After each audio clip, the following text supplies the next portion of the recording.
Alright, today we're going to talk about the 2018 Oscar nominations. I'm going to give you my pick. The channel started off with Oscar snubs when I first started this channel, December 2015. Last year I didn't do the Oscars. I think I'm going to go back, but that's something I want to keep up. A lot of people are going through the Oscar snubs, such as Paid in Full. Mekhi Phifer should have been nominated or won that year.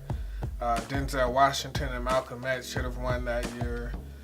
Dorothy Dandridge should have won that year. So a lot of people are going back and revisiting those videos, and with the Oscars being next week, I'm going to review what I think should win. I'm going to mainly touch on two categories: the best picture and the best director. Because there's not a black woman nominated for best actor and actress, and I didn't see any movies that I felt they should have been nominated for. So, and I know don't give me a whole white validation speech and all of this stuff. I understand that. Just go with the flow here. So if you're a movie fan out there, if you appreciate the artwork and the craft of cinematography and film and different things like that, then you may find this video interesting. Now, let's go with lead actor.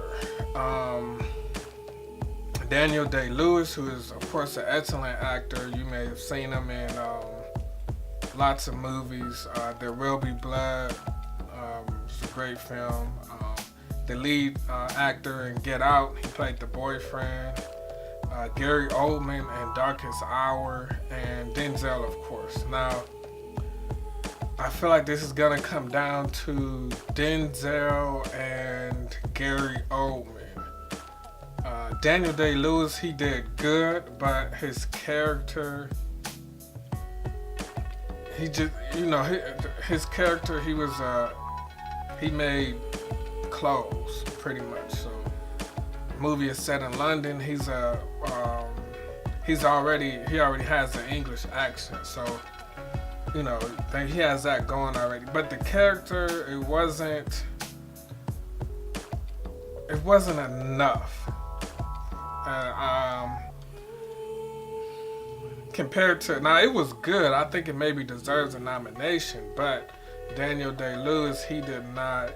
There was no moments where it stood out, where like memorable moments, I guess I should say. Like, even if he didn't have any memorable lines, it wasn't like a memorable moment in the film. I don't know. It was just his character is very serious character, not much emotion, but you can kind of see like he has the glasses, he's skinny, he's has like a sophisticated kind of look, what you would imagine like someone that makes dresses during that time period and era. So I think he did good in as far as the character. I don't think it was enough to win. Now Gary Oldman, now, there's another person nominated, the Call Me By Your Name film. For personal reasons, I did want to see that film, so that's the only film I didn't watch. Now, The Darkest Hour, Gary Oldman, he does great in that film. He keeps the momentum and energy of his character, and it takes you on a ride. And the script is written well as far as even through adversity and him being recommended not to do certain things throughout the film and take certain actions.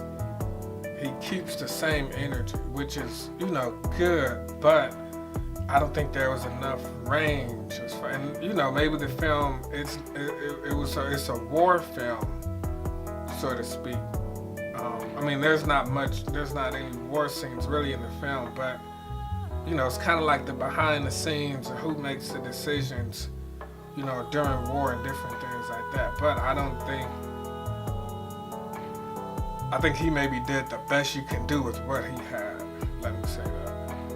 I don't think the film had enough and I don't think it was really supposed to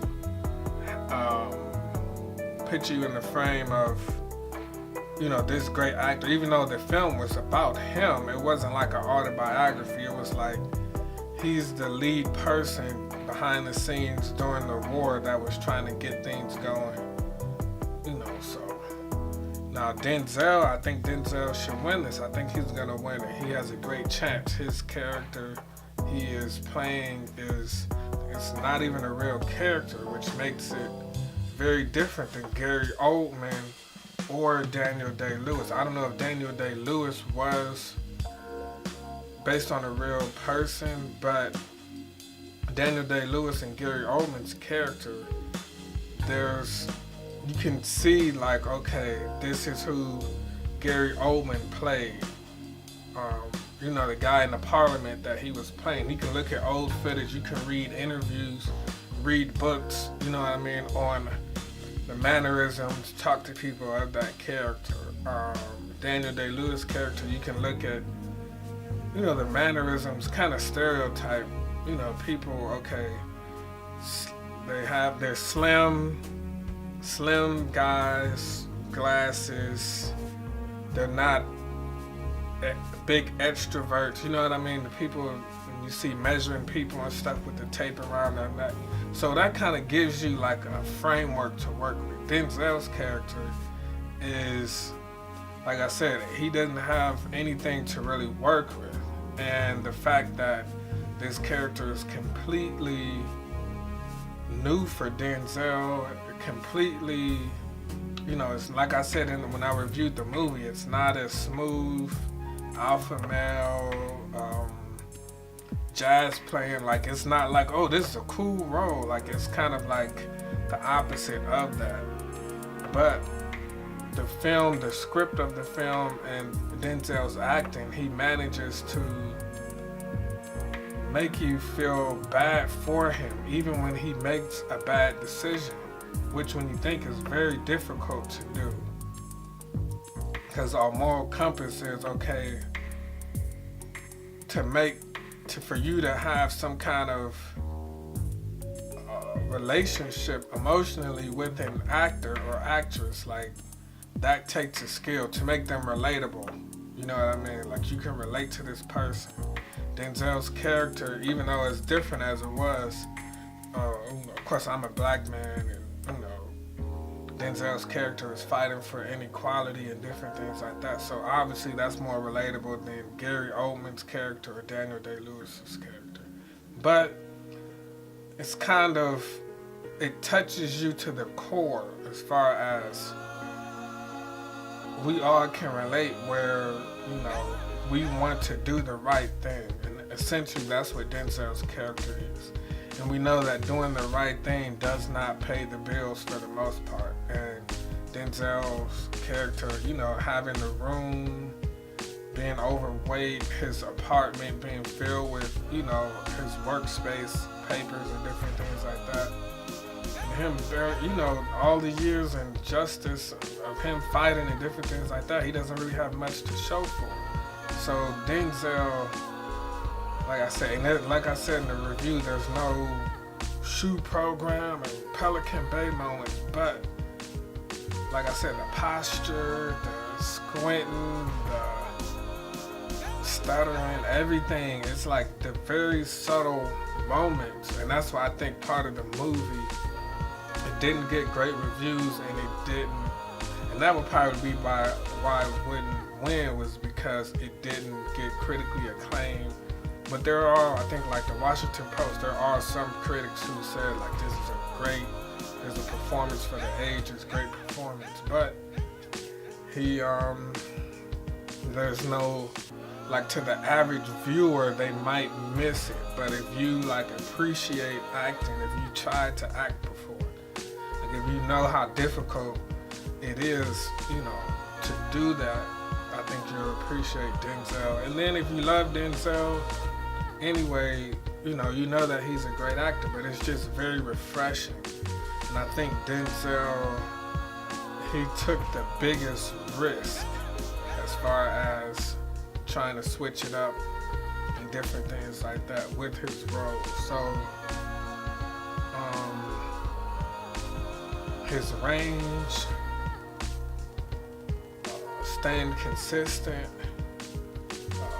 making you develop empathy for him, all of those things, because really his acting is about being relatable, being convincing, being authentic, believability. And Daniel Day-Lewis, his character, it's believable, but it doesn't take you to the depths like Denzel's character. Like, you root for Denzel's character, you feel bad when he makes a bad decision. When Daniel Day-Lewis's character kind of has an attitude or nothing, you don't really feel bad for him. You may understand it, but you're not like, oh, I feel for him. Like Denzel, and of course the branding or whatever, that may play a role in it, but even if you go like into this, I didn't know anything about this film really, and it exceeded my expectations when Denzel played that role. So I think Denzel has a great opportunity to win this category, but if he doesn't, I see Gary Oldman winning. If Gary Oldman doesn't win, I see Daniel Day-Lewis winning. Wow, that was a lot of time. Okay, Best Picture. I've seen all of these films except Call Me By Your Name. I'm not gonna watch that film. Now, this really comes down to two films. I'm gonna eliminate Darkest Hour. I'm gonna eliminate Dunkirk. I'm gonna eliminate Lady Bird, Phantom Thread. The Post was terrible. Definitely overhyped. Definitely, you can tell like they used the name, like the branding, like Meryl Streep, Tom Hanks, and they wanted to sell it like that. I don't even know how that's nominated. The Shape of Water was different and good, but nominated for Best Picture, I don't agree with that. Now, my two top picture movies are Get Out and Three Billboards Outside of Ebbing, Missouri. If Get Out doesn't win, I'm not gonna do a Get Out snub video unless a movie wins that I don't think deserves.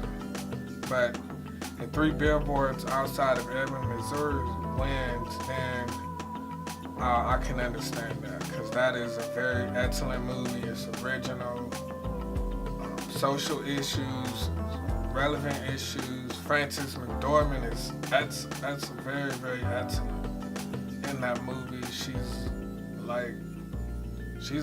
real good in that movie. And you got the black cop coming to take over. They got comedy in the movie. There's a little bit of action, not much action, but it's a great story. And like The Post, it had an interesting story. The Shape of Water had an interesting story. Like Dunkirk had an interesting story, but the pacing in Three Billboards it's like, you can just watch it. It's like no slow moments, no dull moments. Everything is engaging. Plot twist in the middle of the movie. And it seems to be realistic for the most part. And it's like the characters even the supporting cast in Three Billboards are good. I would say the supporting cast in Three Billboards are better than the supporting cast in Get Out. Get Out was just, it was original, the story was good. His friend that, saves him at the end, he was good. Well, I don't know. Because you had the maid and that guy that was running, that everybody did, he was good too, but their roles are very limited. You know what I mean? Three Billboards, like Woody Harrelson's good, and the black cop is good, and the drunk cop is good, and the drunk mother who plays the drunk mother sits around is good, and like the hillbilly mother, like everybody's flawless. The camera work is good in certain scenes, and it's just a very original movie, man. I think I wouldn't be mad if that won over Get Out. If Get Out won, I wouldn't be mad at that. I don't think that, I'm pretty sure a lot of people have seen that. I've had my review of Get Out also on this channel. But and Get Out wasn't deserving of Best Picture. I wouldn't, I would leave just because it's a black film by a black director or something. I wouldn't, I'm not being biased or anything. I think it's better than, the other films that set 3 Billboards. So, it's pretty close. Because the other movies, the actors don't really stand out. When you think about it, Get Out and 3 Billboards, those are very original movies. Like Phantom Thread, Lady Bird was okay, but I don't understand why some of these are nominated. Maybe it was a slow year for big movies, but 3 Billboards, I really like that movie. People watch it. When I show it to people, they like it too. So I would not be surprised if it won. I don't know what's gonna win, to be honest. Because Get Out, if they let Get Out win, then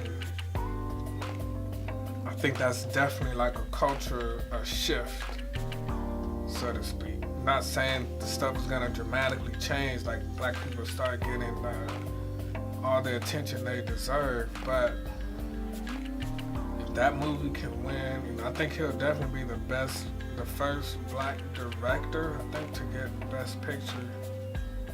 That would be great. If Denzel wins, I think that'll be his second Oscar.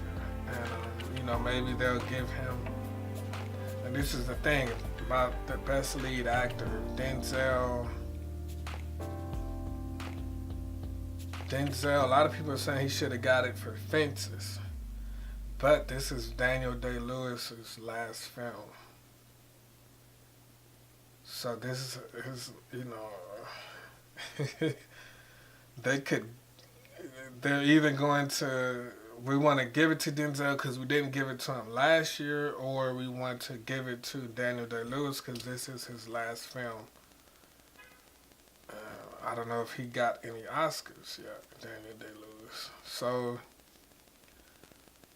that's definitely something to look for.